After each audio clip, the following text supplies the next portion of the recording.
I will do that again because I messed that up. So give me a sec.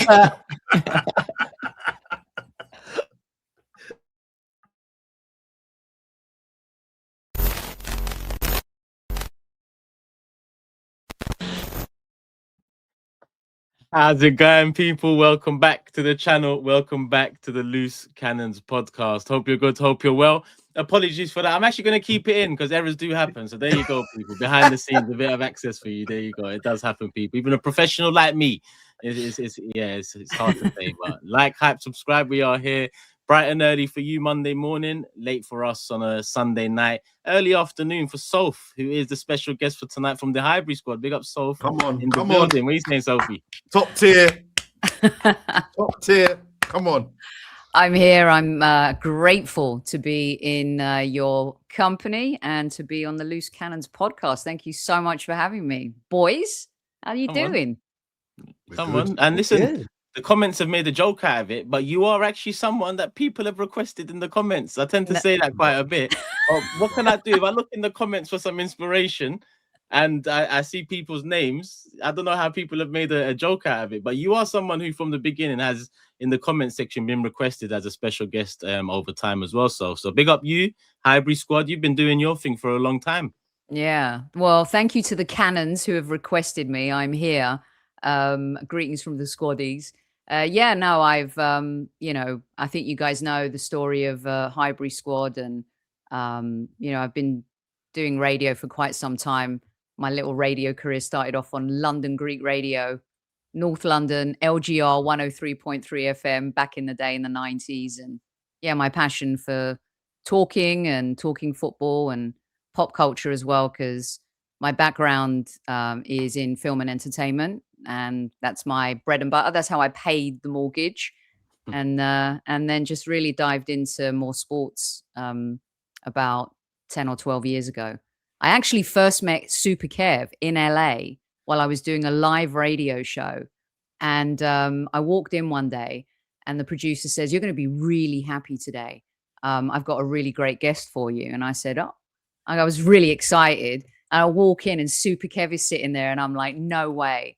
And that was the first time we ever met. We actually met in LA. And then years later, we got together and started talking football, and then the Highbury squad came to be. So yeah, it's been a fun journey. And when you couple like my film stuff and this, it's good. I'm happy, and I'm proud of the things that we've done on the show, and I'm proud of the things that we've continued to do since we lost the big man as well. So yeah. I always say, like, the support I've had from men in the industry has been incredible. And I always say, like, women can't succeed in the industry, or haven't been able to, without the support of men, and not in a patronizing way, in a truly inspiring, people can see that you love the game, and maybe you have something to offer when it comes to conversation and talking to people. And so I'm always grateful to the men in the industry who've helped me along the way, because without them, I really wouldn't be here. And to see you guys inviting women on and talking to women in football as well, I think it's really important, because some people think that we've already arrived, whereas really I think there's a little ways to go, as we're seeing in other areas of the game as well. So thank you for having me, and thank you for giving me the opportunity to tell everyone a little bit about my baby channel. Come on, big up. Can I just pick you up? Yeah, let me just pick you up as well, because when I was doing TalkSport back in the day, you were one of the first guests that came on my show. I was doing the overnights, and obviously it worked really well because where you are geographically worked really well, but also just because you were really good. Do you know what I mean? It was always fun having you on TalkSport. And I want to big up your community as well, because your community, I mean, I've been lucky enough to be on your podcast quite a few times now. Your community are probably the most politely disagreeable community I've ever encountered. Like, after I do your podcast, they always DM me or message me and say, "I don't agree with you. I don't think what you said was correct." What do my community say to you? Right, we'll chat offline. We'll chat offline, man. We'll talk later, right? Great. Get rid of Jordan. I'm sick of Jordan.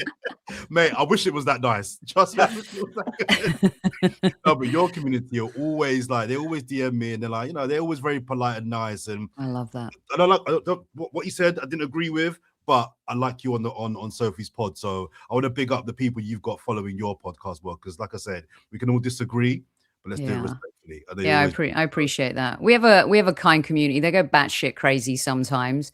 But I'm really proud of the community that we've kind of built. What I love about it is that people have become friends from all corners of the earth, different cultures, different countries, and it's really great. And then whenever they're in London for a game, they'll all meet up and have a beer or a coffee together. And yeah, it's cool. And Jordan, I remember those late nights and those shows as well on the Extra Time and everything. And yeah, I feel lucky to still be invited back to be talking about it on on the channel. Come on, first of many. Go subscribe, people. Hybrid Squad. You should know, one of the pioneers of this type of podcast platform.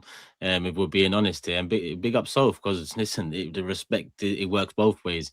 Sophie knows her thing about Arsenal, and we're here talking about Arsenal. And no need to go batshit crazy tonight. We won. We can talk about the way we won it, how we won it, set piece FC, all of that. But the most important thing is the gap remains at the very least 5 points. Obviously, Man City also did their thing against Leeds, but it's up to us to do our thing. No more looking at Man City. If he was like me, they've given us enough chances. It's us to do our job now. And we've done our job against Chelsea.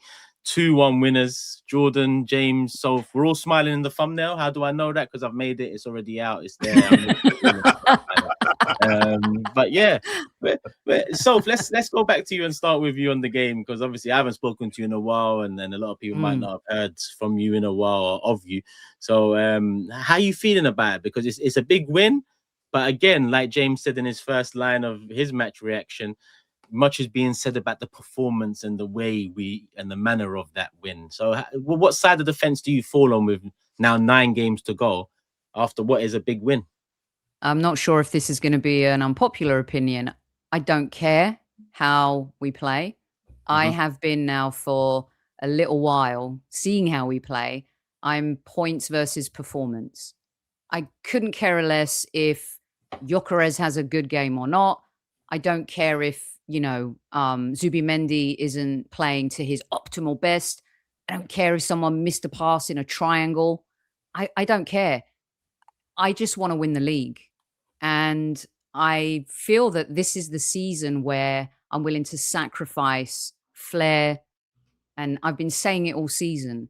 Arsenal Football Club now, under this manager in this time, we're a blue-collar team that likes to play champagne football sometimes. And I feel like we pop that champagne cork in the Champions League, so we get a little bit of that sexy stuff. But in the league, I think Mikel just started off the season thinking, Andrea Berta's given me these new shiny toys, and I'm going to play with these toys when I feel like it. And for me, I just think he's going about the way to just win the league, low risk, and hopefully high reward in the end. So I think that today was the type of game that you walk away and you're just relieved that you got the 3 points. It could have been disastrous at the end there. I mean, it could have been calamitous and embarrassing. But the title race is not going to be handed to us. We've got to go get it. And, this was 3 points. Another London derby, guys, as well. How many London derbies? We've got 3 more, I think, to play. So I thought Chelsea were tenacious, even with 10 men again. But for me, it was just about the 3 points, and we managed to pull it out of the bag in the end. Yeah, well, James, I've heard from you, so let's go straight to Jordan and get his view on it to mix it up a little. But Jordan, you're someone who often wants a performance with the result, but now with 9 games to go, how are you feeling about coming away from that with 3 points and keeping the distance with Man City now? Well, first of all, to big up the new tifo. Did you guys see the tifo at the start of the game? Yeah, there was a really cool tifo that I was like, oh, that impressed me. So big up whether that was fan based or club led. The stadium stuff has improved quite a bit over the years. I'll give them that. They talk to fans. They work with fans now to, last year as well, they made a big hiccup with that. We'll sort it ourselves, tifo. let's not see that again. They'll big them up. If they can get some, like, I don't know, Rihanna or some Kendrick pre-match to kind of just get it really going, like them are really kind of like, yeah, Nah, okay. I'm a fan of French. I went to see Max B in New York, but did you see French Montana bring out Juventus the other day? I never want to see that happen in the Premier League. Was it as cool as Snoop bringing out Swindon? Swansea, was it? Did you see Snoop? Oh my I God. haven't seen that. Do you get it? With that, I was like, oh, like I'm Long Beach Boulevard in Swansea. I couldn't believe my eyes. I'm thinking, what is this world we're living in? Bring that to the Emirates, man. Bring that to the Emirates. Listen, it's 9 games to go, so it is about ticking them off now. We are so close. We've worked so hard to be in this position, and I think first and foremost, the game was won, and the game needed to be won because of this pressure City you're putting on us. Anything below, for me, a win, and I think we would have been in massive, massive, massive trouble. Because I think that would have been, James, check me here, I think that would have been 2 wins in 8. Maybe 9. And maybe 9. It would have been 3 wins in 9, I think. If Carry on, I'll do the maths. Yeah.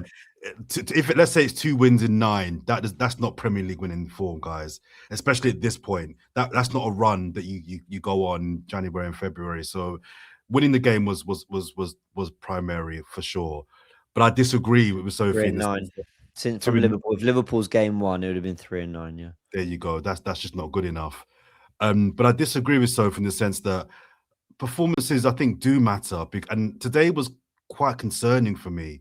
I'm not going to go crazy about it. We won the game. I despise Chelsea more than Tottenham, more than United. So anytime we get to beat Chelsea, I'm a happy man. let's have that at the gate, right? But I saw too many things in that game that just made me think, albeit with just 9 performances left to give, or 9 games left to give, we can only say we won for so long before some of those concerning things are going to catch up with us. And at that point, then we're going to wonder why we have drawn a game or lost a game when it's 4 games to go. It's because there's bad habits, there's bad performances in parts of today's game, and for a while now that we're going to become unstuck with. And I'm not trying to be a party pooper here. I'm glad we won the game. It's Chelsea. Beat the scum. Let's move on. But there were things in that game that I didn't like. I don't like how, again, we scored the first goal and seem to just step off. I hate it. I hate it. We allow other teams to think that they have a chance. We allow other teams to think that there's still a game to play, rather than putting our foot on the neck and killing the game. And at this point in the season where the margins are so fine, and everyone bar 3 teams are playing for something, you have to kill teams when you're on top. You have to. Because as we saw at the end, teams will have chances to break your heart. So for me, performances are really, really important. I mean, I won't go into detail, but it was Gyökeres back to his normal Gyökeres after the North London derby. Eza, apart from a really good shot in the second half, I was disappointed with massively. But Bukayo Saka, I thought, had an okay game. But brother, you're on the big boy contract now. Okay games. At this point of the season, I need you to lead. Not only because you're the captain, because you're the signature franchise player. I need a little bit more from Bukayo Saka. Trossard, I thought, was having a decent game with some real punch-through passes. And I thought it was quite weird that he got subbed when he did, until I'll give Arteta the benefit of the doubt that he must have thought, Neto, yellow card, let's get someone running at him. I'll be honest, I didn't even know he was on a booking. When he got the second yellow, I was like, huh? When was the first yellow? I was about to flip at the ref for stopping it. Yeah. Martinelli was he was off. He was into the box. He was gone. I mean, he was pissed as well. But I was like, but that might have been really good management from Arteta. I'll give him benefit of the doubt.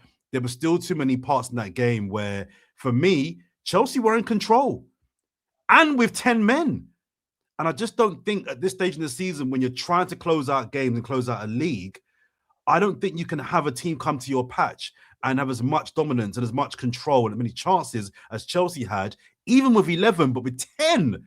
I thought we got worse when Neto got sent off. That can't happen. And if not for one big save from Raya at the end and an offside, that finishes 2-2. That can't happen. That just can't happen. Because we're having a very different podcast here today at 2-2 if that happens. So for me, the primary thing, I get it. Just win the game, win this league. Let's hope and pray next year we enjoy the football a bit more. But I can't dismiss performances, guys, because performances matter. And I think there's only so long we can ride this wave of, oh, we won.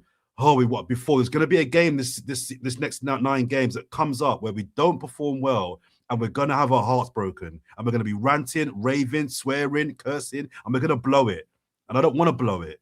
So I do think performances matter, but the boy got the job done. We got over the line by hook or by crook. I thought finally the reaction from the team and the manager at the end was quite telling. They all didn't look very happy. And that might have been because they knew we got away with one there slightly, or it might have been, listen, now isn't the time to celebrate. Let's just move on to Brighton and keep it moving. But there wasn't, I'm not expecting jubilation, but they were all quite muted in their reactions. And I was like, okay, that interested me quite a little bit. Won the game, but my report card will be must do better. Before James goes, because I know James, well, I don't know, but I assume, judging from the match reaction, more along the lines of Soph's way of thinking, which I don't disagree with, and it's been my way of thinking in the past, but it's failed in the past. That's what I'm trying to get my head around now. In terms of, I'm with Soph on the and James on the just win it. I don't really care how you win it now. Just win it. I remember saying that 23-24 season. And I said that in the Champions League towards the end of last season too, when we didn't have the league to contend for. When I was asking if Arteta could mix it up in those throwaway league games to find something new for these PSG games coming up, Real Madrid games coming up. But, you know, he didn't. So win it how you need to win it then, right? And because it just hasn't happened them times, and then because Berta did give him those new toys, if that's the way we're gonna see it, you know, I did expect at this point of the season to not be as concerned with the attack as I was at this point last season, right? And again, it comes down to the 3 points, and that's all that matters at this stage. And if we do this for the next 9, then that way of thinking finally prevailed, right? But that's why it's such a tightrope right now, because at the same time, PTSD and history tells me that, you know, this is not a guarantee. Like, you know, at that point this season, I thought we're going to win this league title. I still think we are, but it's a lot, the platform that's based on is a lot shakier than it was a few weeks and a few months ago. It's just a 1-game swing now. And like Jordan said, if Raya don't make that save, which if we win the league goes down as one of our greatest saves of all time, by the way, because you know, the keepers need that in the season, and he's had a few of those, and he's bounced back some great saves too. So I think after these concerns, when we get into the positives, I think the main one is Raya, right, and the set piece stuff. I just think, yeah, I'm in between Sophie's way of thinking of just get it done now. I don't really care. I don't really care, and that is the truth. I don't care. But if I take a step back or a seat back and think, I've said this a couple of times before, and in the end, it came back and haunted us, Arteta, the team. It does worry me a little going into a Brighton away fixture that before the Chelsea game, I thought was going to be the more difficult one. I didn't dismiss Chelsea, but I looked at Brighton away this week as, let's get past Chelsea. Let's do what we need to do. Brighton away is a tough one. This performance didn't fill me with, you know, the necessary confidence going into that game. But just win it how you need to win it. It's Chelsea. It's a London derby. City won theirs. You needed to bring it back to 5 points. You dealt with the pressure, because as much as we just use set pieces, I do think we dealt with the pressure. I didn't feel like we was nervous until the last 20 minutes. And you see, Jordan, you said there's something you don't understand. I don't understand why we're on the back foot with 5-10 minutes to go generally against Sunderland, against Wolves, against Man United. I don't get that, let alone a 10-man Chelsea. Why are we on the back foot against a 10-man Chelsea at home in a season where we know we are so much better than them? That makes me worried mentally about a lot of these players, because you don't know me. If I put it on Arteta, I put it this one. I don't. We had enough space in that game for the attack to be called out individually, in my opinion, if we didn't win that game, but we did. So forget the call outs. I don't put nothing on Arteta today. I look at the players, enough space for 70 minutes to get the job done. And in the last 20 minutes, enough chips on your side to not look as shaky as you did at the end of that game. And we're winning. And we were winning. And the Arsenal of the first 19 games, wrap that game up like a bag of chips. Absolutely wrap it up. Salt, vinegar, the lot. Take it home, enjoy. The Arsenal of the last 6-7 games, it's the mental things that are creeping in that worry me. But we're all... But Turkish, don't you think it's been like that for most of the season? Like, yeah. I wasn't surprised again today. And to go back to what Jordan was talking about with regards to getting away with it. Well, we got away with it against Wolves. We didn't get away with it against Manchester United. We couldn't get away with anything against Forest. I mean, this is who we've been. And I actually think Mikel and the team know who they are. And everybody else wants Arsenal to be something that they're not this season anyway. And once you kind of just accept that this is the team this season, it makes the points angle kind of you justify it in your head, right?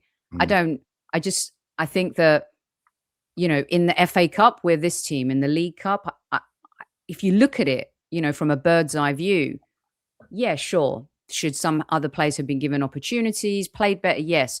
But in essence, if you look at how we've managed the season in each competition, I think we know who we are in each competition. And they're okay with that. And he's okay with that. And just to kind of tail off on what you're saying, maybe it's that way at the end of games, guys, because he trusts the defense more than he does the attack. The attack haven't really been delivering for him this season. You know, when you look at a title-winning side and you look at how many goals we've scored, how many assists, it just doesn't add up. But that's why I say blue-collar team. Everyone rolls their sleeves up, knows their role. A little bit like Bill Belichick and the New England Patriots. Just do your job. That was his mantra every single season. Just do your job. That was it.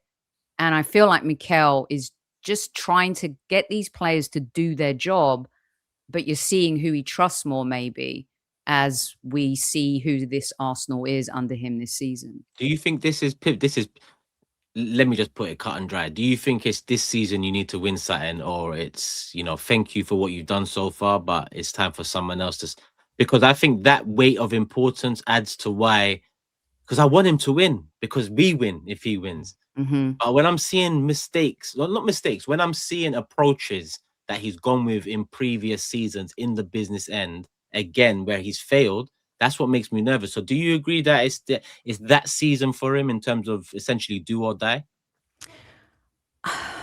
I think it is, in the sense of, can you go again? So on the show, we were having this conversation with David Hillier 2 seasons ago, and he was talking about, as a concern, putting himself in the mindset of the player. To go a 3rd season and challenge for a title is very hard after you've just lost 2 on the trot. And so now we're going for a 4th swing. And the only question marks I would have at the end of it is, can they go through it with him again? Can they listen to his voice? Can he convince them to go another season if they don't win the title? And I think that's what it comes down to. And it could even be a situation where Mikel says, I've taken them as far as I can go. Maybe he's got too much of an ego to walk away from the Arsenal job. And he would be hired by any club anywhere around the world. So we also have to kind of think about who we become in his absence. Like when you see what's happened to Man United, Tottenham, Chelsea, I think sometimes, look, I'm not saying if he doesn't win anything, he should keep his job.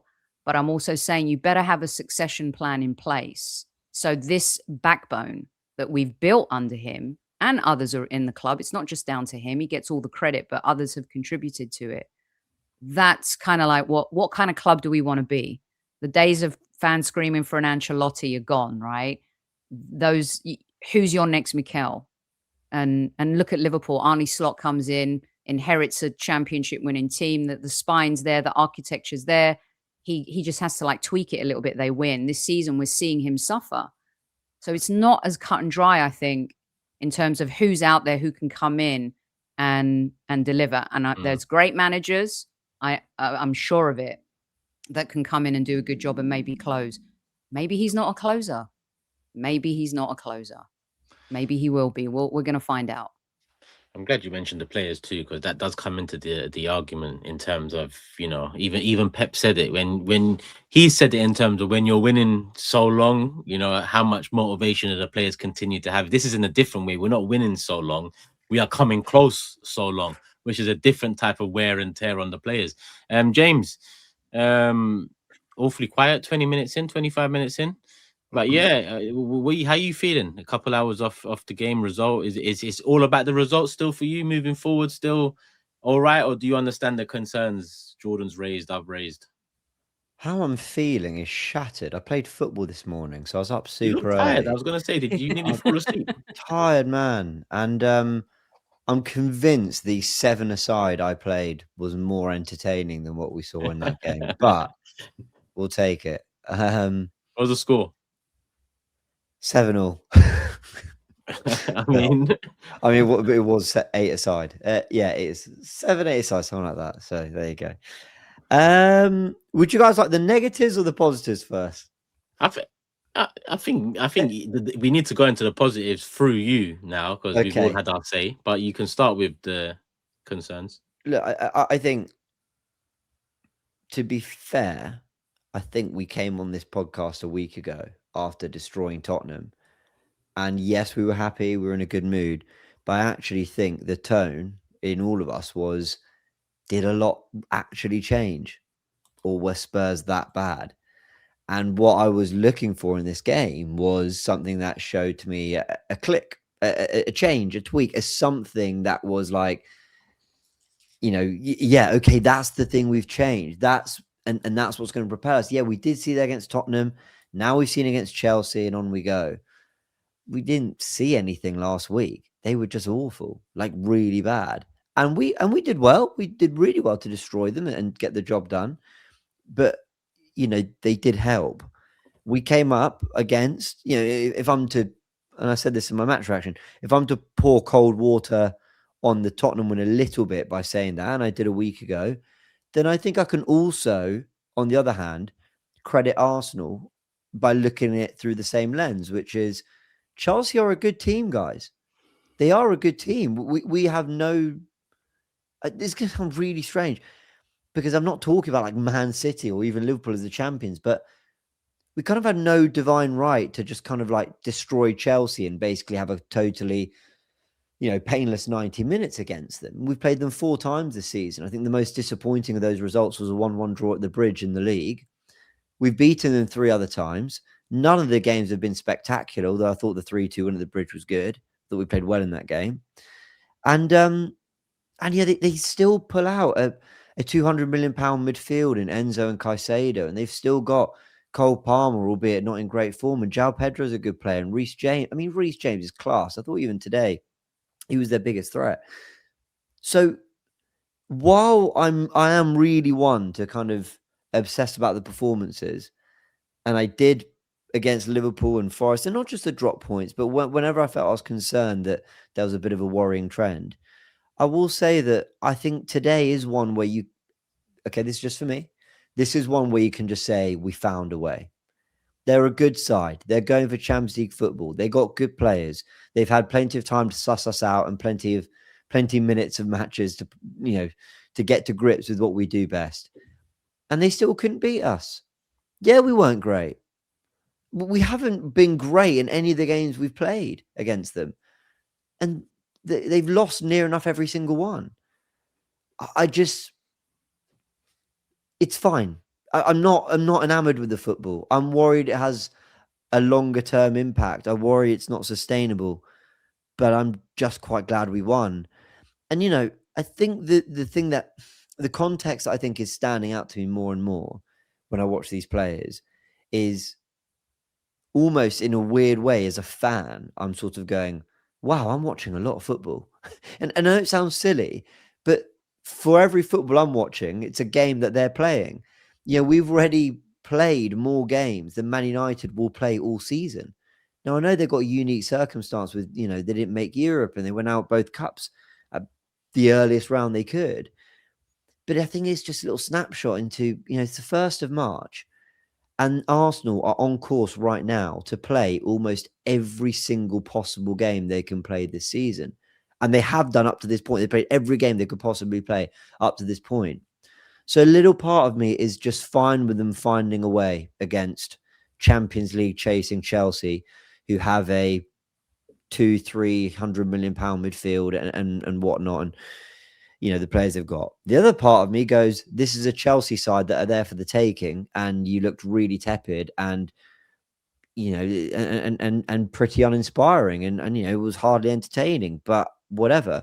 I think Turkish made a great point. At no point today was I frustrated with Arteta, because I kept watching players fail to pass the ball into open space. Awful. And I'm going to recite a line that I've recited probably 10 times a season. We are pound for pound the worst team in the league in transition. The worst. I present that as fact, not as opinion. We are pound for pound the worst. Go on, Turkish. You're on mute. You're on mute. Can I ask you something? Because I know you're going to cross over too in terms of the conversation into the positives. Rightly so, we won. Maybe to Sophie as well here, but James, if it was the Etihad trip next, if Etihad was the next one we're about to talk about now, would your opinion of the game you've just seen matter? That's a good question. It's a great question. It's a really good question. I don't know if I'm going to answer this the way you want, but I'll say this. I don't think I'd feel any differently, because I don't think City looked great against Leeds. They didn't.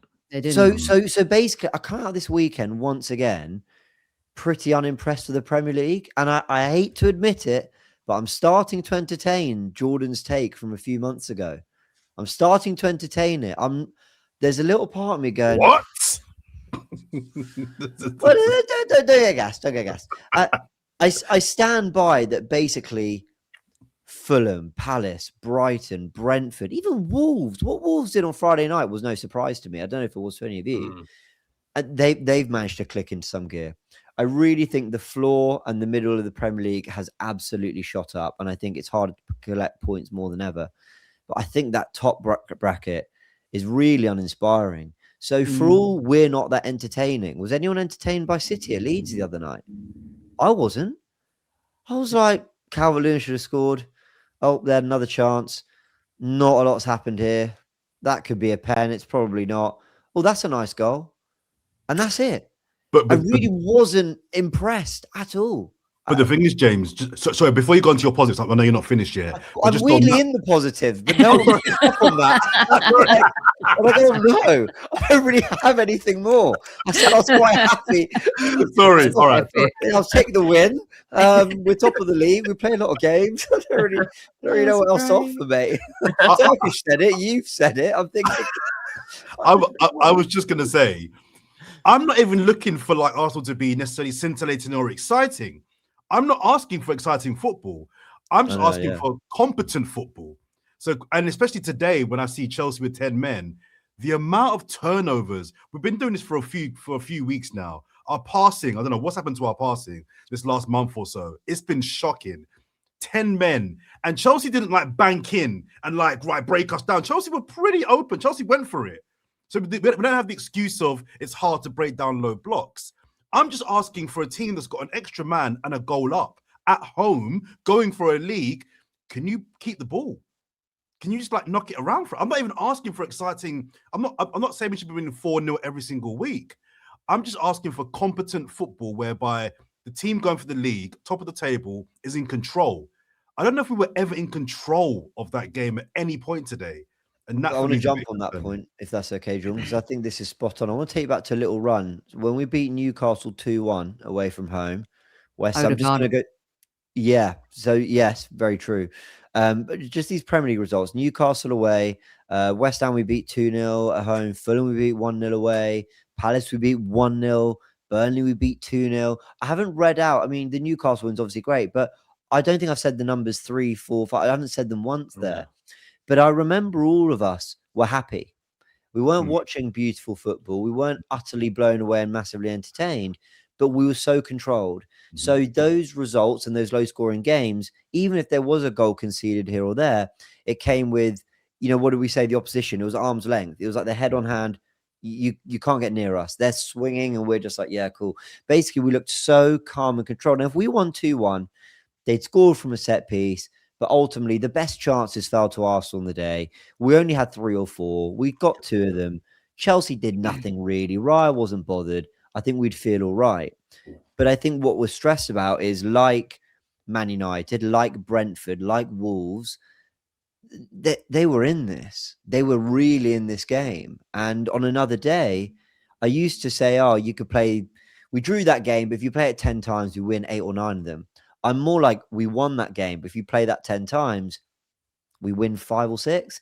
And I just feel like the margins are less on our side. I feel less confident that the game model is sustainable like I did back in November. So we are just grinding out. We're finding a way. And I really don't think anyone is looking particularly entertaining in the league right now. I genuinely don't. Can I ask you? Yeah. Can I ask you guys a question on that? Do you think? I keep hearing. By the way, I'm so sorry about this sunlight that's in my face to the Canon listeners, right? Because it's I missed the crack, just like the Arsenal attack. Do you think that? I keep hearing we've got 9 cup finals to go. We just got to 9 cup finals. I don't think it's our cup final. I think it's everybody else's. This determination and this insatiable appetite to stop Arsenal is incredible. I've never seen anything like it. You would think that teams want to stop Manchester City with everything like that they've been supposedly, allegedly up to in the Premier League. You would think they'd root for us. But this determination to stop Arsenal, this way to play Arsenal, so teams think because of Forest or Wolves that they can get results from us. But I don't think it's our 9 cup finals. To me, it's felt like the teams that have come in to play against us, or we've gone to play against them, that it's their cup final against Arsenal and their determination to stop us. Let me put. I'm not sure. I'm not sure. I feel that. I feel.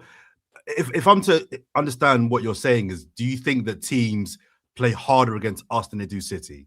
I think teams play hard, period. I just think some teams play harder in a different way. They want to get more physical with us. And even though we've improved on the physical part of the game, I just don't think mentally that's the thing that concerns me the most, guys. We've got the talent, we've got the depth, we can beat anyone in a football match tomorrow, right? But mentally, what is this Arsenal team's conditioning going to look like between now? We got a cup final this month, right? This is the most critical next 3 or 4 weeks. So yeah, that's kind of how I feel about it. I just feel like everyone wants to stop us and they play extra hard. I think for us it's because there are positives from today, and the win's the biggest positive, of course. But I think there were some good things about today. I think it was good to see us win, a couple of goals from set pieces. I thought all our set pieces, bar one, were really, really threatening and very, very good. It's good to have that weapon back. We've not scored a goal from a set piece for a little while. So I know other teams laugh at us and mock us. I don't understand why you'd mock a team that are very good from set pieces. It's just embarrassing, isn't it? It is. I don't understand this thing of your set piece FC is well, yeah, okay. It's because it's us. Maybe. No. That bit is a fact, and I'm not someone who cries wolf and all this. It's because it's us. Mm-hmm. When it comes to Arsenal, shamelessness is key when it comes to everyone. And I don't get it. Even what Sophie was saying, growing up, Arsenal was pretty much every club's second team in terms of they lacked the morals. It was like Arsenal was like a well-loved club, even from outside looking in. All of a sudden, this social media era, everyone hates us, from City to United to Wolves to Blackburn. Yeah, but you've just said it. The social media era. I think that we've not helped ourselves in that. No, sense. we haven't. I know lots of old boys who support teams all up and down the league. They don't have this thing feeding towards Arsenal. It's because our fans are so loud online. It makes all the other fans of teams online hate us. So I think it's a thing of we're in the social media bubble. Outside the bubble, there's no teams love us, fans. But Jordan, it goes back to Graham, doesn't it? It goes back to George Graham, and George Graham being the one that said, people just don't like us. You remember that famous clip where all the players are kind of leaning up against that brick wall, and he's saying, "Don't you worry about the media. I've got the media covered." And he's talking about Do you remember that? I do, but I don't know if I believed it. I just think managers. I think every club thinks that everybody else hates them. I think Millwall think everyone hates them. Leeds they think do. everyone hates them. Right, Millwall's true. I mean, Millwall's true. I think Tottenham think that everyone hates them. West Ham. I'm not sure I buy into this. Everyone hates Arsenal. Fulham almost got a 5-5 against Man City. Brighton pushed City 1-1 the other day, all to the brink. United, well, obviously they hate City, but they beat. I'm not sure teams are. And fans have a stronger. I think online, our fans are very loud and vocal and sometimes idiotic. So I get why other fans don't like our fans online, but that's an online bubble. I think they hate us because they want to be us. And I'm not being arrogant when I say that. I say in the sense that it's so much easier for opposing fans and rival fans to have Manchester City win the title. It's the norm, right? Manchester City or Liverpool. If Arsenal win it, that starts to ask questions about other clubs. Now, Chelsea and Man United, of course, have won more recently than us, but it puts their teams under a microscope as to why are Arsenal doing what they're doing and the manner in which they've done it. It's so much easier to kind of hate on us than it is the perennial winners who everyone just puts their hands up and says, well, have they cheated anyway? You simplify it in your mind as a fan, I think. That's 100%. Like, for me, I can never understand why a Man United fan or a Liverpool fan would want City to win the league. I just can't understand why you would. So one is the rivals, like their City rivals, and the other have had so many titles taken from them at the hands of Man City. And while it's all alleged, and obviously we don't know how it's going to go, there's a chance. I was about to say every chance, there isn't. There's a chance that it's going to be proven that there was some, things going on with Man City that would surely make it hurt more for Liverpool. But weirdly, there's this kind of no, but we still don't want Arsenal to do it. And like you said, it's because it's the norm. But the thing is, if Arsenal do it, then you're right. So many of those clubs almost have to look within, almost like but we've spent as much, but but Arteta's had all these years. Why we not done that? And you're right. It kind of brings that level of scrutiny. In terms of the online fan base, we know we have an annoying online fan base amongst some people, but also I think it's so small-minded for any actual football fan to judge an actual football fan base off just what they're like online. We think every single Arsenal fan's on Twitter and tweeting and making content. Most of them are going about their lives, doing their jobs, raising their families. You're right, but it's kind of natural, right? If you think of, I don't know, your favorite films or your favorite soap opera or your favorite reality TV program, there'll be a character in that film or program who you just don't like, who you want to die, or who you want to have an affair and be cheated on, or there'll be that character you just don't really root for. It's only acting. It's only a TV program, but your natural instinct is that guy. I don't want him to do well. I want him to get fired in his job. Or I want him to. You mean like J.R. Ewing, Jordan? Yeah, we have that character that we just I hate them. That's no different to what's happening here. No, it is, Jordan, because the only way that analogy is correct is if you actually saw the actor on the street and you called him the C word. That's the only way. If you actually treated the actor like you treated the character, if that makes sense. What I'm saying is the online fan base is such a small actual... Huh? But most of these YouTubers and podcasters are actors. No. Come on, let's not name names. But we know the Arsenal fan base that are online. Well, this podcast just got real interesting. I'm trying. Do I need to? Here we go. Jordan's going to whip out a tier list. We're all finished. I'm just saying there are certain characters that ham up their personality and are not particularly liked by other fans. I get it. I don't have an issue with them. I don't know these people. Good luck to them. Make your money, do your thing. I'm just making the point that I think it's a natural instinct to dislike somebody who's presenting as a prick. But we're not more annoying than, other YouTubers from other clubs. No. We're all the same. There's just more of us. That's the problem. We're just more prominent. And that goes back to your initial point about we've got a massive fan base. There's a massive element of jealousy, I think, from other fans. We're the cool club. We've got Ian Wright. We've got Thierry Henry. We're in the coolest city in London. We've got the best merchandise. We're known for playing a brand of football. Other clubs that ain't got that. They'd love to have Ian Wright as their legend. We are They'd a love to have well-marketed Henry as their club. I legend. agree with that. We are So a there's well-marketed an element club. of jealousy as well. But I think that's just that's YouTube world.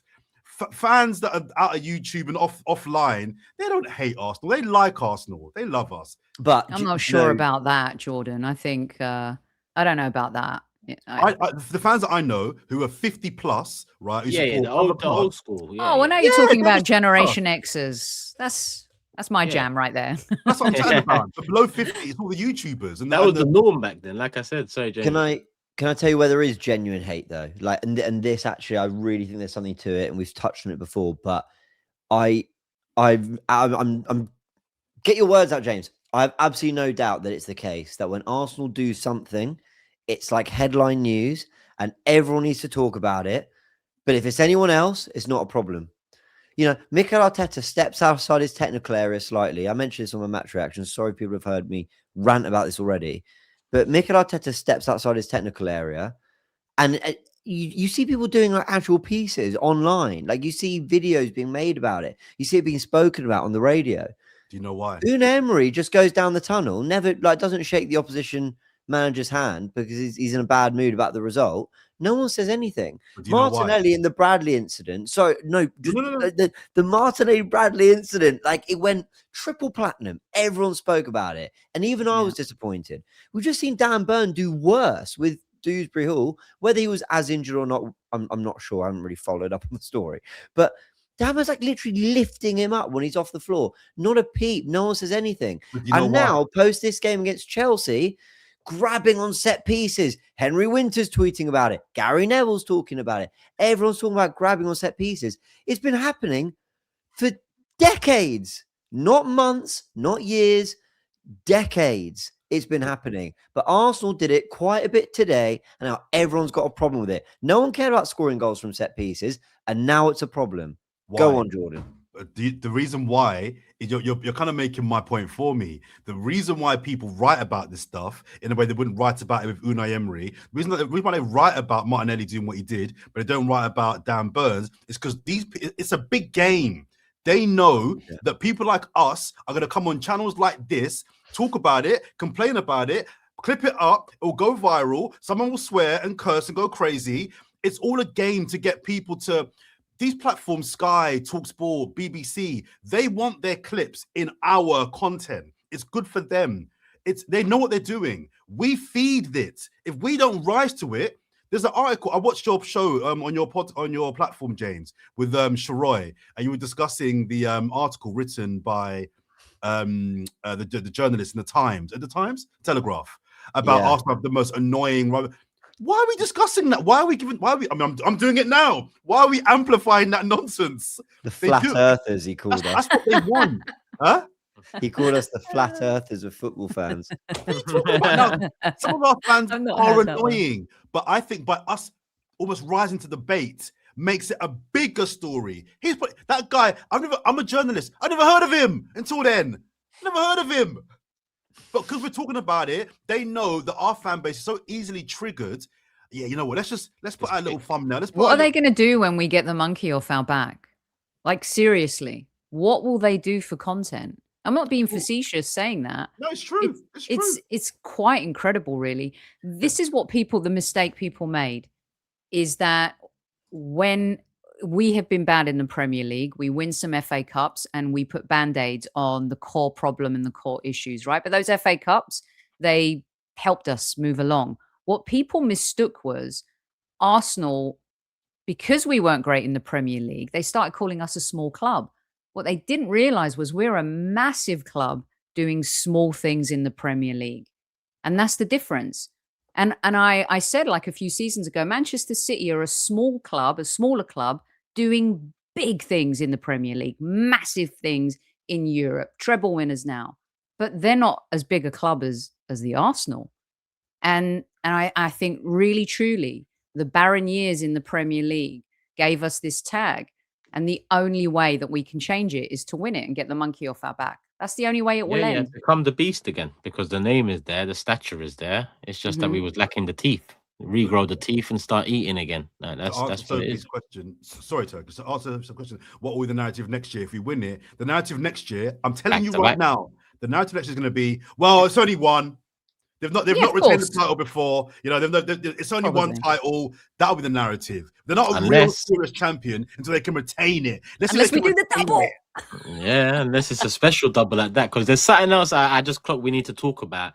But we'll do that after this, before Brighton, because I think we can't move on with talking about Raya for a sec, because I'm glad he has been criticised in recent weeks. You know, I've been very critical. Errors, some leading to goals, some not leading to goals, but across the season, I said in my match reaction, the first 19 games of the season, I think he was a top 3, at least top 5 player for us in terms of importance across those first 19 games.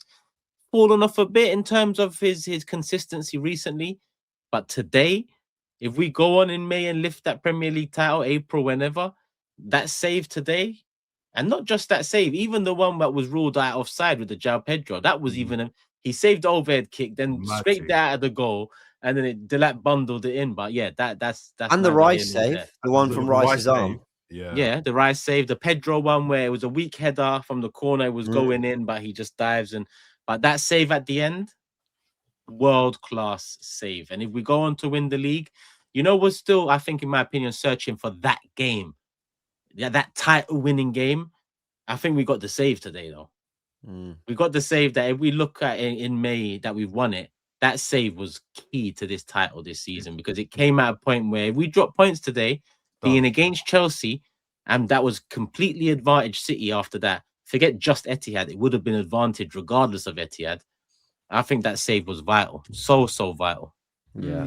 The one off the line at Tottenham was good too, but because it's Tottenham, I think it won't be seen as pivotal in terms of where the scoreline was in that game, though. I think it was still critical. 3-1. It would have been 3-2. Yeah, he's people keep saying, oh, you know, goalkeepers are nuts. They're you know, this is who goalkeepers are, right? You're going to get the beautiful part of the game one week and then maybe a mistake, but I think he outweighs his excellence outweighs the oddball moment, like between him and Gabriel. I had to eat a lot of crow about, you know, Raya coming in, and you know, is a huge defender of Ramsdale. And I'm so happy to be so wrong about something. And boy, was I wrong, because talk about elevating a position. He's just been brilliant, isn't he? You dread to think without him where we would be. You know, Kepa can be good, but there's certain players that can only be good for maybe 3 or 4 games. But when you have to rely on really good players over a period of time, I think that's where we've fallen in the past. But, you know, David Raya, wow, what a player. I'm glad you brought him up, Turkish, as well, because I think we should give him his flowers. I was thinking before the pod about where I rank him. I think he's still behind Rice and Gabriel for our player of the year, but I think he's pushing them both hard. There's been so many key saves over the season that have just been like, we just forget about them because he does them so regularly now.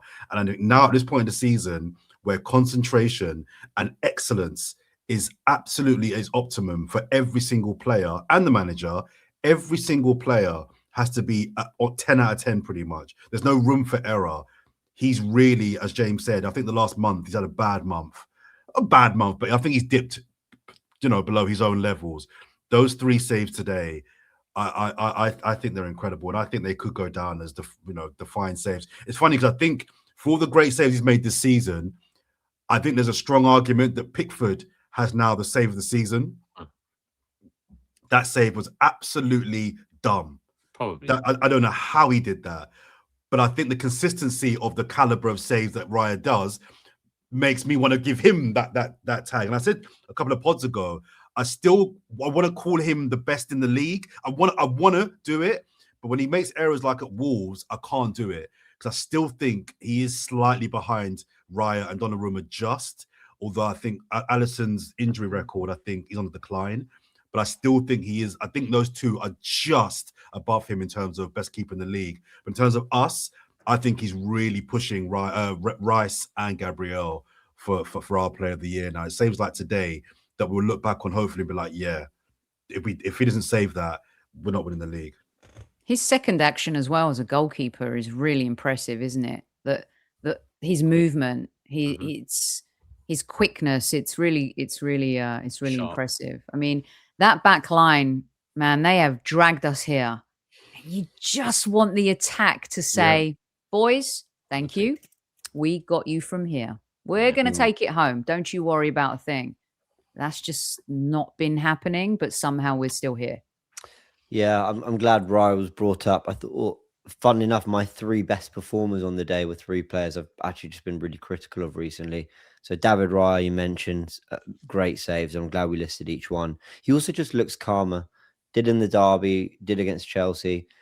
There are a few times the referee kept pulling it back for fouls and free kicks, but there are a few times he distributed really nicely. And I thought there was some counterattacks that started with David Raya. We would have made nothing of them, but go on. Do you know that we always talk about Arteta's impact on the attack, right?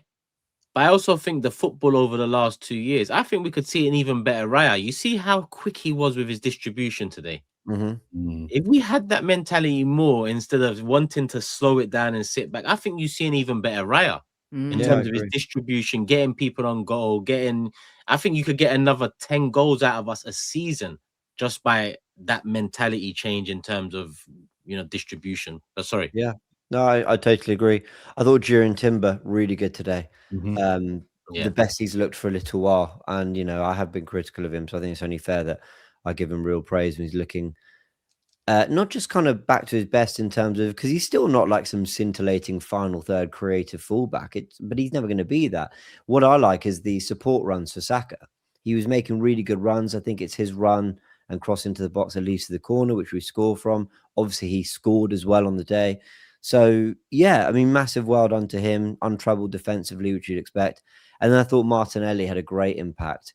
I respectfully disagree, Jordan, about Trossard. I thought he was the worst of the 3 attackers. And I think I don't think he was just subbed off. I think he was hooked. I think it was like a get off the pitch. That's how I felt about the sub. I'm getting Martinelli on now because you could be right. But I was watching the game at work with a colleague of mine. He's an Arsenal fan as well, and he's been defending Trossard to me in the last few weeks. And he's saying, look, he's not been spectacular, but his words were, he's the only person that breaks lines. And I was a bit like, And then we proceeded for the next 40 minutes to see Trossard 4 or 5 times be the only person that broke. Now they weren't always successful in terms of a goal, but he was the only one doing that. And I was like, okay, fair play. Maybe he's not doing anything spectacular. Maybe there's no goal or assist, but he was the only attacker of our front line. He did it 4 or 5 times. I agree with you. He was our best in the front line, but that's not saying much. I agree with you. In the first half, especially, there was that move where he slowed down Andre Santos, spun him, and then left him again. Ran into space. There was the other one where he should have passed to Gyökeres, who would have laid it to Rice one-on-one on goal, but he went to find Rice instead, and it got cut out. Whereas the other ones weren't really getting on the ball and doing much.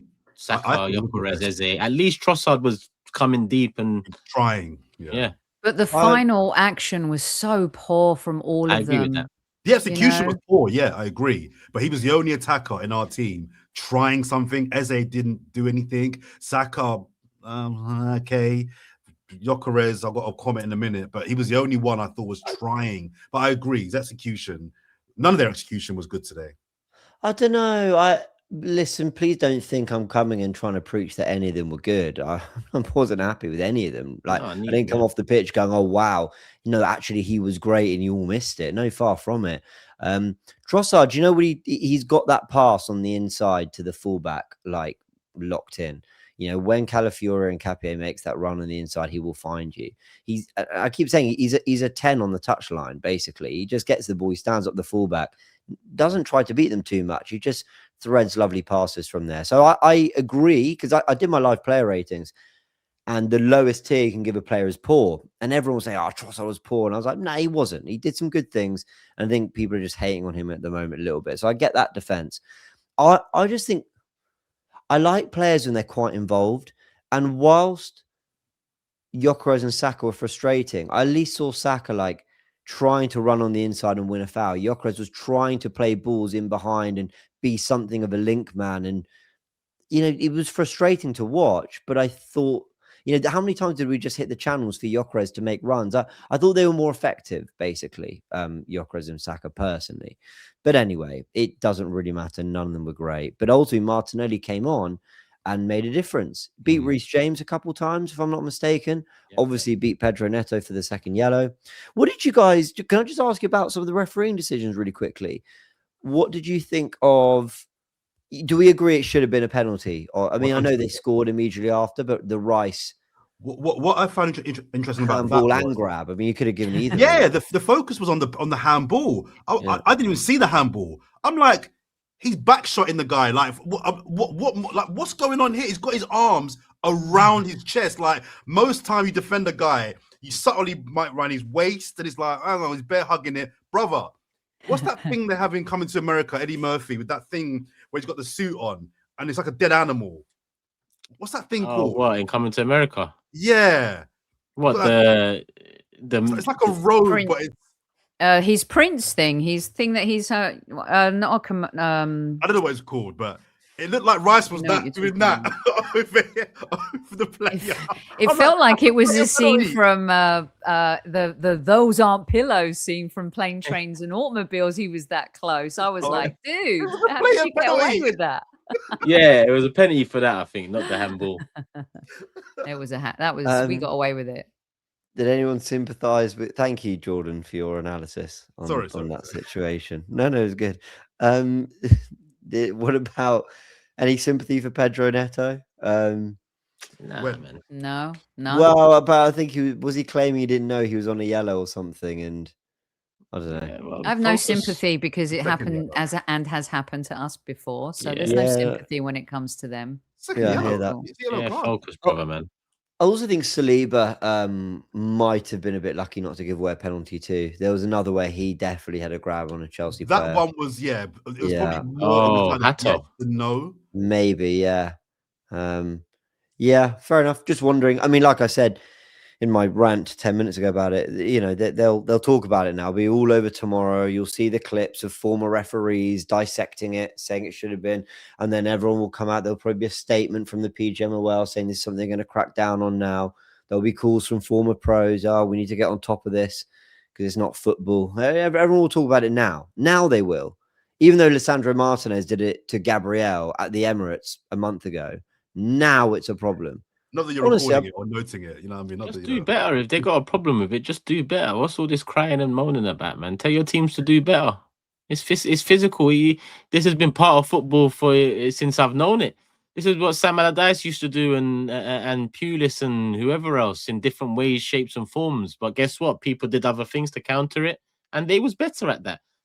Be better. This is where you should show the Vinnie Jones Gascoigne picture. Turkish. Yeah. He's grabbing his the beautiful game. While we're on officials, just one from me. Did anybody see the face of the linesman when at the end when the lap scored the goal?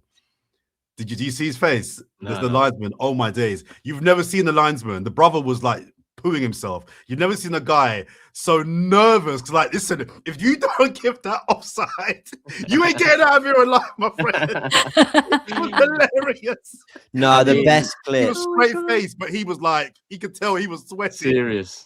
No, the best clip from the whole day is, you know, when Timber's celebrating. If you look behind Timber, Saliba runs past. So you know the balls that are sat on the cones for the ball boys.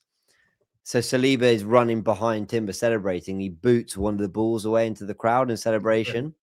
And you see the ball boy go, it's incredible. He's just like, I gotta find that now. It's so good. No one's better than him. Man. When we score a goal, look at Saliba. He is the best hype man in the whole team. He has been for a while still. He's on that. Oh, he's on that. He loves this club, man. Can we, before we take it away straight into Brighton, an hour 4 minutes in, by now you should have liked, you should have hyped, you should have subscribed. You should have gone over to Hybrid Squad. You should subscribe there too. And there's a QR code on the screen. and Jordan will not interrupt me. No. You scan that QR code and you can get an eSIM. What's an eSIM?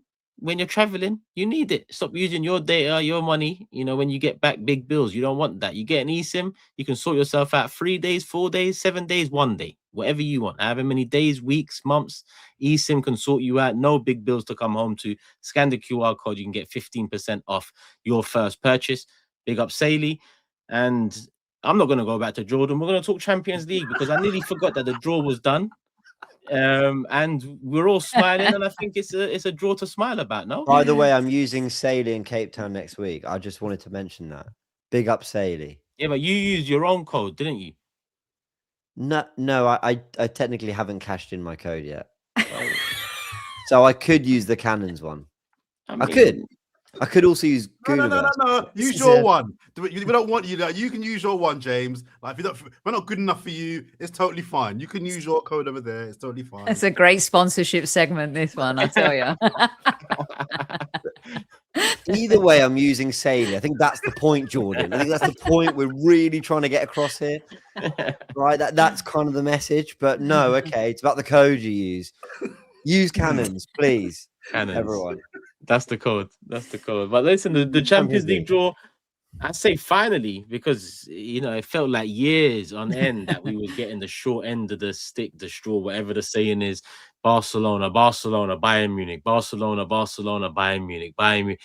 For years on end, last 16 fixtures knocking us out. This time round, probably got the best possible, you know, route we could have asked for prior. I don't know if there was a better route we could have asked for, but we're on the side with only one Champions League winner in it, Barcelona, who come up against Newcastle, Atletico Madrid, who come up against Tottenham, Bodo Sporting, who we play the winner of next if we beat Leverkusen. But what does this draw do? I mean, you know, the usual came out after, you know, oh, you got to win it now. For me, it's the draw is rigged. We finished top. We finished top. We earned this. What are you talking about? The same people that are saying it's rigged are the same people that said, stop talking about winning the group stage. It doesn't mean anything. But it meant something in the end. Yeah. But the goalposts always change, don't they? I was thinking to myself, is finishing top actually that beneficial? I couldn't work out if it wasn't. But look at our route. I mean, we still could have got done. Like, we could have been on the other side, but we wouldn't have been in with a chance to be in this bracket. This bracket's definitely you know, in terms of the disparity between us and the other three, including Bodo Sporting, I don't think you get that in any other quadrant. Okay. And it's that home field, isn't it? Like in American sports where you have that advantage. But sometimes I feel like I want to play a bigger team. I hear you.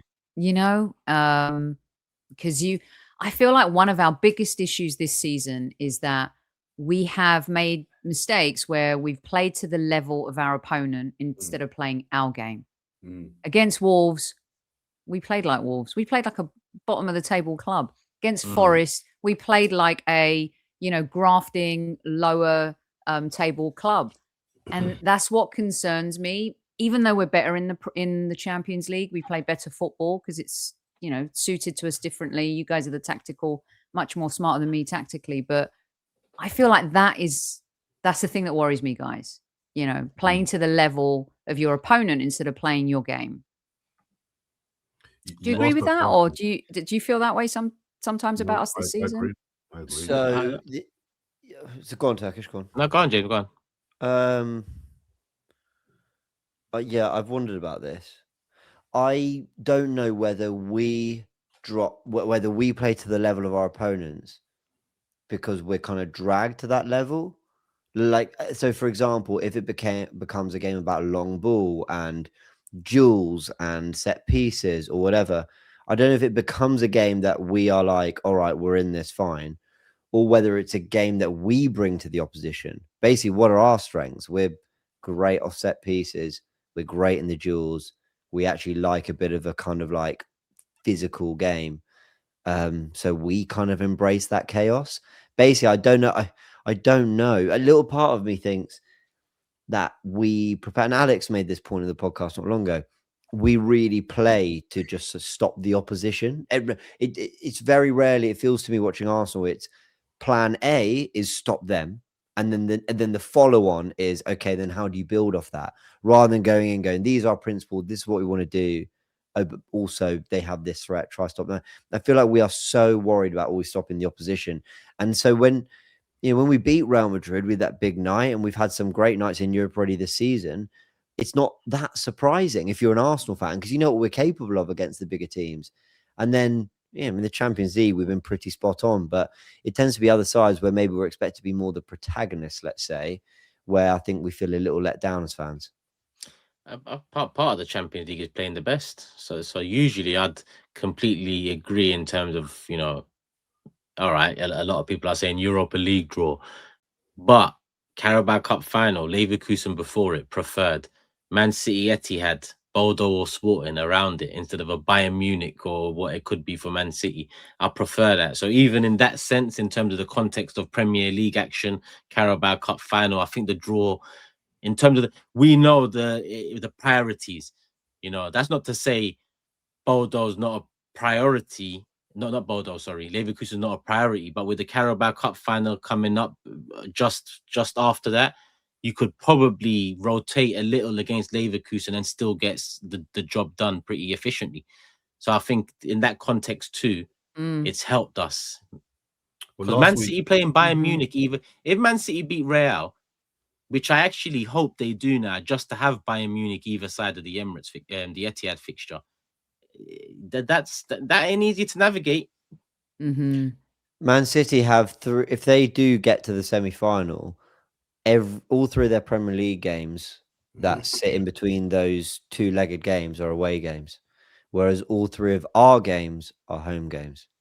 That's pretty huge, I think. Do you guys think the winning the Carabao Cup is the road to the Premier League title? Not because and I'm not saying to everyone listening, the Carabao Cup is the most important trophy right here. But in terms of winning and this team tasting victory together, celebrating a Carabao Cup win, a League Cup win, where then you might say, feels this good to win the League Cup at Wembley. Can you imagine what it feels like to win the Premier League? Don't you feel that our team needs to taste that together? And then go to the Etihad 2 weeks later. You beat them in the final, and then you go to the Etihad. Mentally, for us, that's huge.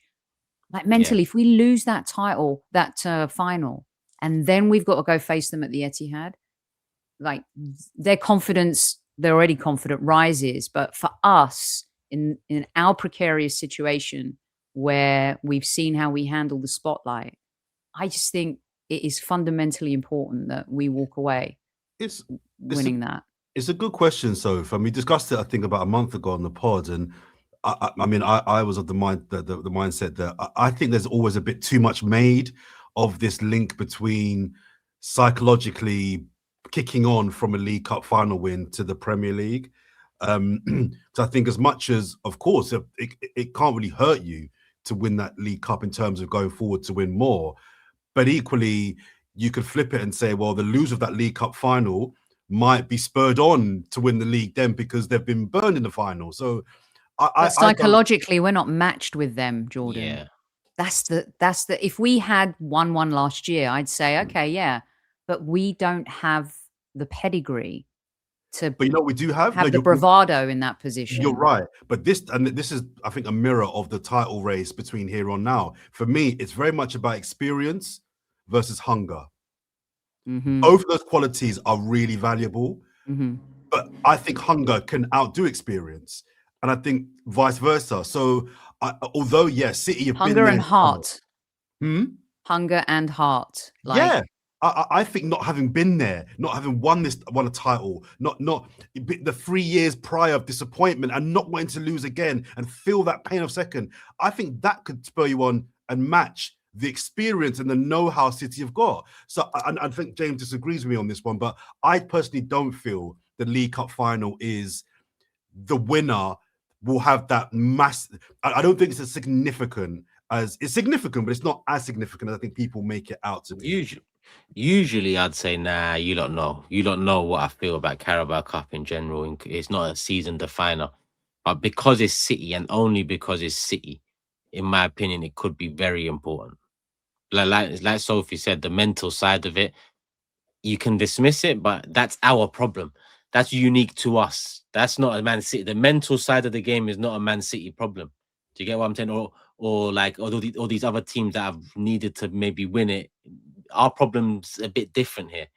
Where if it's Newcastle, if it's Brentford in the Carabao final, I'd sit here and say, I don't think they're intrinsically linked, really. It is what it is. Because it's 100%. City, I feel like if we lose that, knowing how we have crumbled mentally before, it could be very damaging. If we win it, it could be so uplifting. Yeah, it could be. And the Carabao Cup itself, it's not a season definer. But Man City in the Carabao Cup final, it could be the start of everything. Yeah. It's a mental roadblock for us, and it's one that we haven't overcome. And winning that final, you take a huge leap to overcome it for the big one. Because this could go to the last day, guys. Yeah. Arsenal fans, are you ready? Do you have the archidia, as we say in Greek, for it? Because it could well go to the last day. I don't know if I could do it. I don't know if I can do it, guys. Yeah. Just from me last year on the Champions League, I don't, the draw, I don't care. You asked the question last week, Turkish, and I didn't answer it because we had to move on. But the draw, I don't care who we draw. I hate this whole, I want to get the easy draw, and you can't tiptoe to a Champions League final. You can't. You've got to play the big dogs. And I think having an easier draw on paper brings pressure in of itself, because now people are, and rightfully so, saying, you guys should really be in the semis. With that draw, you guys should be in the semis. Yeah, so that brings a different pressure. So this idea that because we've got Leverkusen potentially and then Bodo Glimt, like, oh, that's what we want. On paper, 100%. But if you don't beat those two teams, I've done podcasts for the last 2 weeks saying I think that the big four English teams should be in the semi-final. I just think the resources, the money, the everything that they've got makes them just dwarf Europe. Chelsea, PSG got money and resources. They do, but I don't think they're as battle hardened in Man their City, Real Madrid. Man City, Real Madrid. Man City should win that. Man City should win that. Should, but if Real win it, it's not like, oh my God. It's not a shock. No, it's not a shock. But I think we've got such an advantage. It should be semi-final, should be the target for all the teams. So for Arsenal, for me, wait, who's the fourth? Because Man United ain't in the Champions League. It's Tottenham. No, definitely not Tottenham. I mean Tottenham. That's the other Definitely not team. Tottenham. Let's get them out of there then. Three. Sorry, three then. Three. There you go. Those three should be aiming semi-finals minimum. I don't think that's unrealistic as well. I think we should be aiming semis minimum. That's the minimum. Yeah. Barca semis. See you there. Unless Atletico might have something. They smoked Barca 4-0 recently. So they might actually have something. But Yamal in the semi-final, can't count them out as confident as we might be, the way we've been playing and the big game mentality. You see his hat-trick the other day? That's an 18-year-old just out there, just crazy. Some of the clips of him against Villarreal, unbelievable. I was going to ask you guys, I don't know if you believe in any of this stuff, and I'm not sure I do, but I'll ask anyway. There's a little part of you feel like, going into this season, we thought Liverpool were going to be the team that we had to overcome, right? And it's City, obviously. The Arteta, Pep link, the previous title races. And I don't know if a club has caused us more pain in Europe than Barcelona with the defeat in 2006 and many knockouts. As in, no way, no one comes close. No one's inflicted more pain.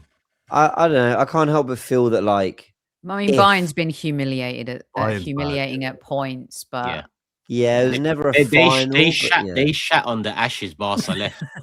Yeah, basically. Barca are like, we did. Pardon my language. But wow. It's that's quite a mess. That's a lot of mess. That is. That's rude. Wow. Yeah. Oh. But if he's really throwing me that day. You're picturing it. You're picturing it, aren't you? Also, like, Barca took Cesc, took Henry. Even took taking Alex Song hurt me, man. They took everyone. Marlon, Petit, everyone. They took the guys they didn't really want. Yeah, we don't really want Song. We'll sign him. Look, what are you Even signing Song for? Chesney's still there. Yeah.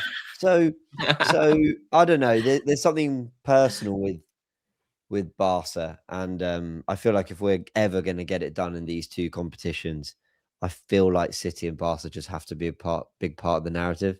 Anyone else feel that? I just Also, the feel it. Barca thing is it's the Van Persie card, isn't it? It's the set that just forget the results, but that is when Arsenal fans talk about injustice these days. That is without doubt the biggest ever I couldn't believe it. injustice. So that hurts. So that's why a meeting with Barcelona, I would fancy that. And the fact that we'd go into that game, maybe favourites, probably not, but maybe, it just show how far we've come. And they've got a sensational attack, like the football they play. I mean, watching the 2 games in Inter Milan last year, they were brilliant. I mean, even though they got knocked out, they were brilliant. But I don't know, it'd be such a clash of styles, and they are defensively, they're open. I don't know. I feel like it'd be great. But let's get there, because here I am dreaming of Barcelona in the semis. Let's get there. But I don't know. I just feel like if we ever win it, they're going to be a part of the story. So hopefully. But by the way, it was Liverpool. What was Liverpool? The 4th team. Oh, okay. Oh. Yeah. It was 4. It was 4 teams. But anyway. Okay, I was thinking Tottenham, Newcastle. Who is it? Yeah, it's Liverpool. Anyway. Yeah. Cool. Brighton. I mean, there's not much to say on it now. We're still a few days off, but Arteta kept the same lineup week on week. I think that was the right thing to do against Chelsea. Didn't pull out the same level of performance. Havertz introduced on the bench for Odegaard, who was left out. I'm not sure if that was confirmed as injury related or just squad related, but is there anyone that would do anything boldly different against Brighton away from home? I don't think he's doing anything boldly different at this point in the season. It's hard to have him change and adapt, mid-season or whatever. So keep it simple. Play the players who've trained really well, and don't put anyone in harm's way, because there's still a lot of football to play, and just, get the 3 points. It's going to be a tricky game. I would, okay, maybe people will think I'm crazy, but I would be more worried about playing Brighton at midweek right now than Man City. Because I feel like teams like Brighton are the ones that this season in particular, like I'm thinking the way you both just went. I'm thinking. And do you know why? it. Do you know why I slightly wouldn't mind what Sophie's saying? Not for the same reasons as her, but I wouldn't mind getting City out the way earlier, just to have the 8 more games after. Recovery time. Great point. I agree with that. Yeah. Recovery time. Yeah. I don't know. I just worry about these teams like Brighton, Fulham, West Ham, Forest, Wolves. I mean, I worry about everyone. So I worry about genuinely. I worry about everyone. I worried about Tottenham, and then I watched it and I was like, I don't know what I was worried about. They're really, really bad. I saw some friends of mine. They're on the way to the Fulham game today. They're Fulham fans, and I said to them, I was like, "You'll beat Tottenham," and they were like, "Nah, but you need Tottenham." I was like, "Trust me, that was me a week ago. You will beat them. Like, they're really bad." And that's about the only team in the league I genuinely feel that about. I'm not trolling. I'm not trying to goad them. I'm not trying to be that kind of arse fan. I'm being dead. Oh, no, being deadly. That is my best analysis of Tottenham right there. Like every other team, like Molineux starting to look like a good point. I'm joking. But whoa. You took it too far there, James. I saw someone tweet after Villa lost, someone tweet, "We got a point against this Wolves super team." I thought, yeah, I hear it.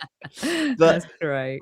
But like, genuinely, I feel like you're in for a battle against. I don't know who's 7th and who's 15th, but you could name any club, and I would believe you. Like, you could basically list one of 15 clubs, and I'd believe you. If you said Sunderland were 13th and you said they were 6th, I'd believe you either way, because that's just how the league has felt for so much of this season, and everyone has got something. Fulham went to Sunderland 1-3-1. Like, teams are like doing everything to try just get like a solitary point at Sunderland. Fulham just won their 3-1 and followed it with a win against Tottenham. There you So, go. James, who's going to nick the points off City? Come on. Arc the thread. Shroy and I predicted this on the podcast, actually. We did a prediction for every result. Shall I tell you what I went with? I watched this one. Okay, so here's my prediction. I predicted they'd beat Leeds. I think they'll beat Palace. They'll beat Forest. They'll beat West Ham away. I think they're going to lose at the Bridge. I think Chelsea are going to beat them. I think they're going to draw with us. I think they're going to draw at Everton. And I think they're going to draw at Bournemouth. So I've got them dropping points 4 times. About Villa, did you say Villa? Did they play? They I think Villa. they'll beat Villa on the final day because Unai Emery will just basically say, "Yeah, I hate Arsenal too. Have the points. I'm going to rotate on the final day, even if I need Champions League football." But I also have Arsenal dropping points 4 times. I think we're going to draw at City. I think we're going to draw at home to Newcastle. I think we're going to draw away at West Ham, and I think we're going to draw away at Palace. But 2 of those, West Ham and Palace, I think will basically have like one hand on the title. Weirdly, I sort of think like if they lose at Chelsea and then they don't beat us, then I think the draws would kind of weirdly be okay. So those are my predictions. Yeah, but that's a total of 83 points for us, by the way, and 80 for City. So it is a poor league. Forget all that poor league stuff. I grew up on league titles being 79, 80 points. Yeah. It doesn't really matter. Like you said, you said it the best in your match reaction. I don't care about being worse champions because we're champions. Forget all the rest that comes with it inevitably as Arsenal Football Club and whatever the ops are going to say afterwards. Do it twice, do this, do that. We need to be champions again, first and foremost. Let's do predictions. Sorry, Jordan? Just on Brighton quickly. This is a banana skin. Brighton are very random. Brighton have had some really bad results this season, but they've also had some really good ones as well. This is a game that if it finished 1-1, I would not be surprised. If we won the game 3-1, I also wouldn't be surprised. So this is a game we've come through just finally to round up for the last hour or so. The reason I don't rate our performance today or last night or yesterday, but if you look at it as a 7-day block, Spurs and Chelsea together, it's really impressive. Now you've got that out the way, the 2 teams bar City that want to beat us, stop us more than anybody else. They're done now. 6 points, move on. Now it's okay. Brighton have got no beef with us, but they have, I think, on 2 occasions hurt our title charge. I think on 2 seasons they've really beef with Brighton. But what beef they ain't? They've done stuff to us over the years. They have. Yeah. They have. And this isn't that Brighton, but again, this team can get a draw. So we've got to take this seriously. I don't like their manager. He just annoys me. He's arrogant, isn't he? He comes across as arrogant. Yeah, I just don't like him. Might be a nice guy, but he just annoys me. Like, yeah, just some of the decisions we've had against them, and he just annoys me in the press. But also, I also don't like them because they keep taking points off us. Like Basuma laughing when we didn't get Champions League football. What else? Mopai. Didn't they smoke us? Didn't they smoke us at the end of? 3-1 for no reason at all. They just battered us under De Zerbi. What was that for? Killed us. I've not seen a team, bar Bayern Munich, come to the Emirates and play us off the park as well as Brighton did. That game, they absolutely murdered us.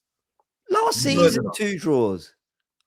Yeah, they're a tricky. Jordan's right. It is a banana skin game. Got to be a great club. High alert. High alert. That's the best way to put it. High alert. 9 games to go, people. 9 games to go. Come on, people. Come on. 27 points up for grabs. Starting with Brighton away. Let's do predictions. Here's the table. I've added the 2 points for the guest that was missing from the week before, which was Saka's assist. So it's already there. But this is how the table looks now. I'm still on top with 46 points. The guest is now in second with 45 points. James is in third on 38 points. And Jordan is on 32 points. If you're watching and you're wondering why he's fist pumping, it's because he's got another correct score. He predicted 2-1, so he got the 3 points. I predicted a win, and I predicted Rice, who got an assist, so 2 points there for me as well. and James went with Saka, who got nothing out of the game, but went with a win. Rory went with a draw, and Palmer 0 points all around there. So Sophie, what we do here, we predict the game, and then a star man, if they score, keep a clean sheet. There's points. All right. Okay. Yeah, all of that.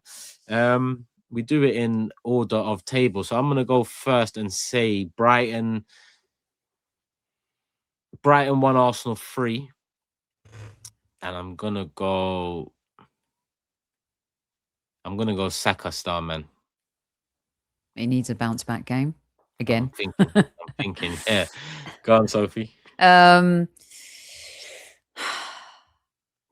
We're vulnerable now, aren't we? Like conceding goals. I fancy a high scoring game just because of the way they play. We can capitalize on that too. 3-2 to the Arsenal.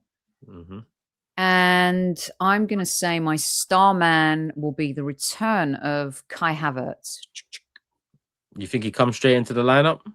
Even if he comes on as a sub, he'll be the hero. Okay, cool. Don't mind either way. James. 1-0 Arsenal, Gabriel. But you're asking about potential changes. I agree with Sophie. He's not going to make any wholesale changes because it's just too late in the season. But I would be tempted to see Eze on the left and Havertz sort of with Gyökeres again. But I just don't think we'll see it. So. Can I just confirm the Odegaard stuff? Is it injury? I haven't read up on it, which I probably should. I think it's a knee issue again. Yeah. So yeah. Sorry. Jordan. Who did you pick, James? Gabriel. I agree with Sophie. I think there's going to be a lot of goals in this game. I'm going to go Brighton 2, Arsenal 4. And I'm going to go star man. I've backed Gyökeres so much, man. I can't. You know what? I'm invested. Let's go Gyökeres again. Let's go Gyökeres. I don't think you should do that. You don't think? You've jinxed the guy too. Like even I'm starting to think it now. All right. Let's go Saka. Or Victor. Saka. Victor is a man. Don't do that. I'll pick Saka. Victor is a man who works in the shadows. Yeah. You guys Saka, yeah. That's me doomed for the. No. Let's go Vicky G. Let's go Vicky G. Vicky G. Okay, you're going Gyökeres. Vicky G. Oh my word. You've got to do something. Vicky G. Slandered him all year, and then Vicky G. Isn't that Little Britain? Who? Vicky Pollard. Oh, that's it. Yeah. That's what I thought he's been getting it from this whole time. All right, people, just to round that off, I've gone 3-1 Saka star man. Sophie's gone 3-2 Havertz star man. James has gone 1-0 Gabriel star man, and Jordan's gone 4-2 Gyökeres star man. So what's wrong with this guy? Some professionalism, please, man. Please. Oh man. That's the predictions out of the way. Let's do comments of the day if we can. Yeah, the comments actually killed me, but you've probably all seen it. It's the top comment. Yeah. James has lost it. It's official. Why is Jordan dressed as Luigi? No, there was a better one. There was a better one though. There was a better one than that. Someone said, "When's Mario coming on?" Yeah. Oh no, it was so good. There were some good ones. It just kills me. I can spend an hour and a half on a podcast with you, and then it's only after I read the comments that I clock. I'm like, oh, same. I didn't really clock it, and then people are saying it. I'm like, a lot said it. There was a lot. I've got 2 comments, but before I get to those comments, I got to do a big shout out to my man Jack. Right, so I went to Brighton on Saturday to see my dad's a DJ. He's playing down there, daytime thing. So then I put on Instagram story, I'm heading to Brighton for a road trip. Jack randomly DM'd me and said, "Yo, come to so-and-so club. I'm working on the door." I was like, all right, cool, whatever. Went to a few other clubs first of all. Went to this club. Me and my cousin got there. Queue down the road. Jack walked us in. He didn't even go through the metal detector. Got us past that. Walked us down to the club. We had a really, really good night. In there 3 or 4 hours. Bit cheesy, bit of R&B, bit of pop, but it was a good vibes thing. So I want to say a big up. I thought Jack was one of my students at Brighton Uni, but it turns out he watches the pod. So I was like, yo, how do we know each other? He's like, I listened to the pod. Man thought he was I his was like, student. oh, I didn't. So big up you, Jack. Big up yourself. Thank you very much. 2 comments. Jordan trying his best to be sponsored by Trojan. Second comment, New Yorker here. I mentioned before that I owned a hookah shop and listened to the podcast while doing the And inventory. you say that properly, bro. Hookah. At least say hookah. Man said a hookah shop. What? Hookah, you know what I mean. What I got to do while listen to the podcast while I was doing inventory, and how I pray Jordan doesn't drop a wild analogy if a customer walks in. Last episode, he yells, I want to take their underwear. And of course, the customer hears it and starts questioning what I'm into. Well, brother, the game is the game. You know what I mean? The game is the game. That's how we do. It's a good analogy. Love to yourself. Big up New Yorkers. Big up Americans. Jordan, you still like going to the club? Yeah, man. I'm in Yeah? the club all the time. All the time. I like to have a dance. I got 2 here. Isaac said Jordan dressed like he's about to shoot a remix of Hey Ya. Andre 3000. I saw that as well, yeah. That was a good one. And this one's from Cherry saying, great pod as always. Turkish, where do you purchase your mugs from, please? And I like that. People paying attention to detail. They like my mug collection. John Lewis. Crate and Barrel. I mean, I don't really go somewhere for mugs. I see a mug, I like it, I buy it. Fair enough. That's the beauty behind it. They have to have 2. I don't buy 1 mug. It has to be a pair. They can't come alone. Surrounded by mugs, eh? Yeah. Got a couple here, the pair. But yeah, and a special guest. Nah, I'm joking. Big up the community, big up the panel as always, big up Sophie. We are going to wrap it up there, people. Soph, it's been a pleasure, man. Hour 36 minutes, and it's flown by. Top guest so far. Best one. Come on, Ah, you say that to everyone. I don't. I actually don't. I don't. Get this guy out of here, man. Highbury squad, go show them some love, people. Make sure you go support, like I said, one of the pioneers, and we'll definitely be doing content with each other going forward, and whether it's here, there, or whether somewhere else, who knows where. But yeah, make sure you go show Sophie some love over there. Make sure you show Jordan and James's channel as always. Their channels are there in the description. Gooniverse News, which is going to amalgamate into Gooniverse anyway. So, you know, go over to Subscribe Gooniverse. to the Gooniverse. That's basically that one. I'm moving it all over. I don't know why I bothered having to. There you go. Yeah, just subscribe to the other one just in case. Who knows what he's going to come out with there. Call Us Disabled. That's Jordan's channel. And obviously Big Six is mine. Make sure you subscribe, like, hype, do all of that stuff. Show Sophie some love. And we'll be back Thursday at some point, people. We're recording Wednesday night. A bit of a shake up to the panel. I don't think James is going to be there for that one. No, nope, he's not. He's nodding. So yeah, we'll shake it up a little bit and hopefully you enjoy. Make sure you're there, people. Love for the love. See you then. Peace. We're out.